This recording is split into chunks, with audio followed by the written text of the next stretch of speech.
చందమామ కథ మంత్రగత్తె పెంపుడు కూతురు. కొండాపురం అడవుల్లో ఎర్రమట్టి దిబ్బ మీద గుడిసె వేసుకొని ఉండేది ఒక ముసలి మంత్రగత్తె. కమల దాని పెంపుడు కూతురు. పెళ్ళీడుకొచ్చిన కమల మంత్రగత్తె ఆలనా పాలన చూస్తూ ఉండేది. ఒకరోజు సాయంత్రం ఒక 25 యువకుడు ఆ దిబ్బ మీదకు వచ్చాడు. ఆ సమయంలో మంత్రగత్తె గుడిసె బయట నులక మంచం మీద కూర్చొని కమల చేత తన రాగి రంగు జుట్టు దువ్వించుకుంటున్నది. ఆ యువకుడిని చూడగానే మంత్రగత్తె పిల్లి కళ్ళు ఎర్రబడ్డాయి. అది ఆ యువకుడికేసి ఉరిమి చూస్తూ, "ఎవడివిరా నువ్వు? ఈ దిబ్బ ఎక్కడానికి ఎన్ని గుండెలు నీకు?" అన్నది. "అత్తా, చావాలనుకున్న వాడికి భయమేమిటి? నన్ను ఏ కోడిపుంజుగానో మార్చుకొని కోసుకొని తినేయ్" అన్నాడు ఆ యువకుడు విచారంగా. ఆవదం తాగినట్టు మొహం పెట్టి కుర్రవెదవలంటే నాకు అసహ్యం. అసలు ముందు నీకొచ్చిన కష్టమేమిటో చెప్పరా అబ్బి అని అడిగింది మంత్రగత్తె. ఈ లోపల కమల గుడిసె లోపలికి వెళ్ళి చిన్న లోటాతో చల్లని మంచినీళ్ళు తెచ్చి ఆ యువకుడికి ఇచ్చింది. యువకుడు లోటాలో నీళ్లు గడగడా తాగి, "నా పేరు సౌరి అత్త. నేను మా పక్కింటి అమ్మాయి అలివేలుని ప్రేమించాను. అయితే ఆమె తండ్రి ఆమె కోసం వేరే సంబంధాలు చూస్తున్నాడు.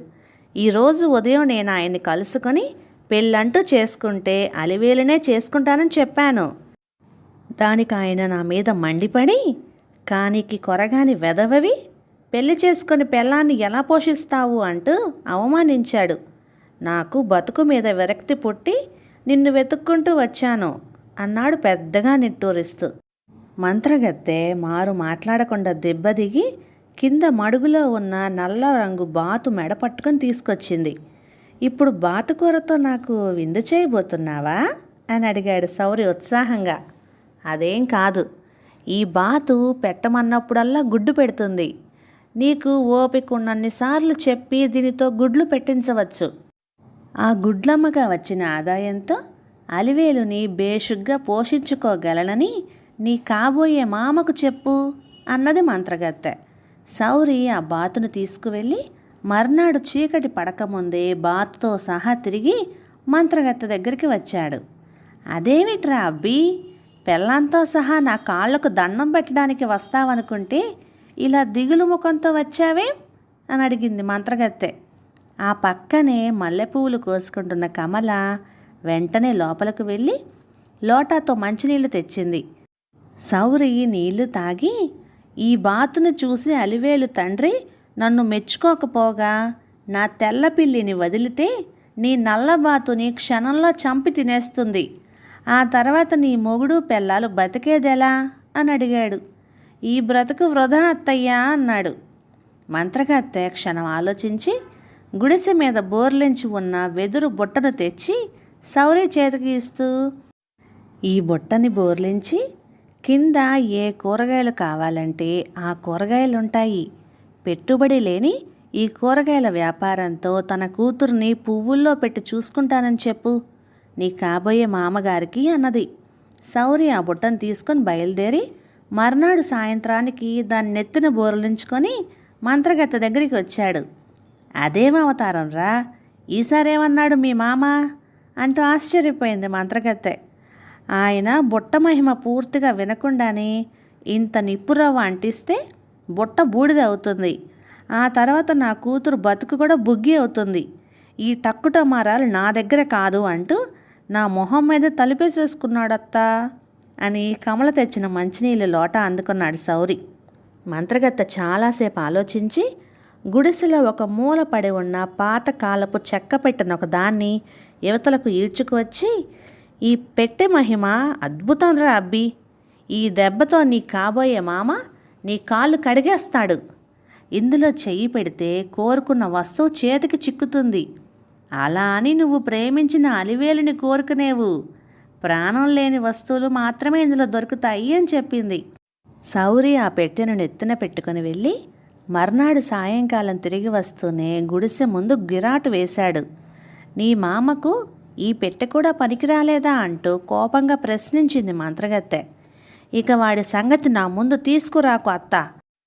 వాడన్న మాటలకు నా కడుపు మండిపోతున్నది.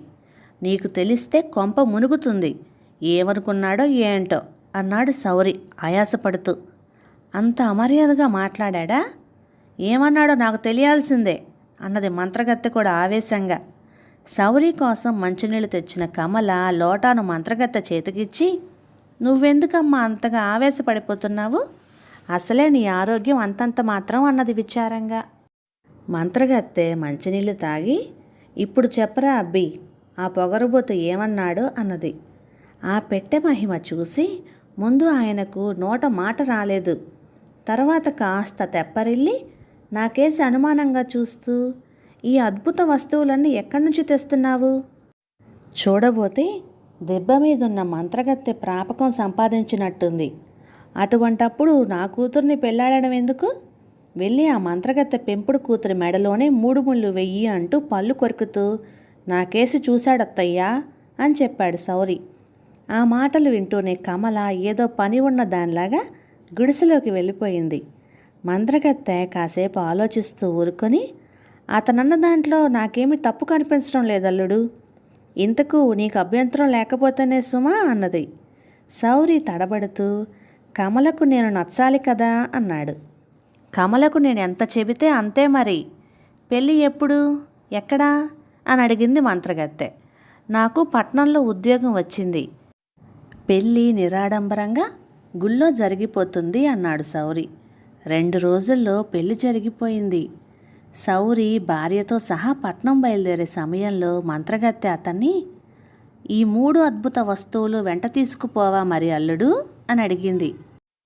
అవసరం లేదత్తా, నేను కష్టపడి సంపాదించే డబ్బు మేం బతకడానికి చాలు. మాయామంత్రాలతో ఎన్నాళ్ళు బతకగలం అన్నాడు సౌరి. బేషైన మాట చెప్పావల్లుడు అంటూ మంత్రగత్తె సౌరిని మెచ్చుకున్నది.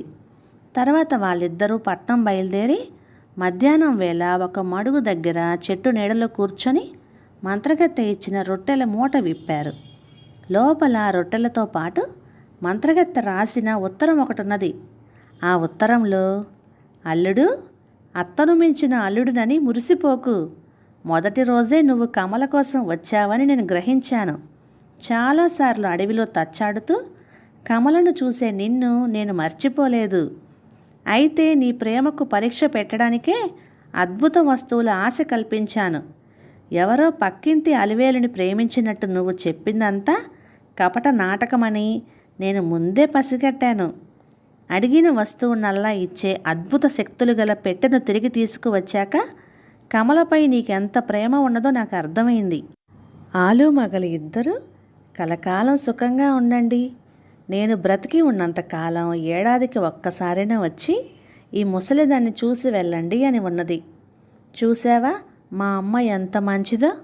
అయినా నన్ను అందరూ మంత్రగత్తె పెంపుడు కూతురనే పిలుస్తారు అన్నది కమల బాధగా చీర చెంగుతో కళ్ళు ఒత్తుకుంటూ. ఇక మీదట నిన్ను సౌరి భార్య అంటారులే, బాధపడకు అంటూ భార్యను ఊరడించాడు సౌరి. అద్భుత శక్తులు గల పెట్టె కన్నా కమలే కావాలనుకున్న సౌరి ప్రేమ బాగుంది కదూ. కథ సమాప్తం.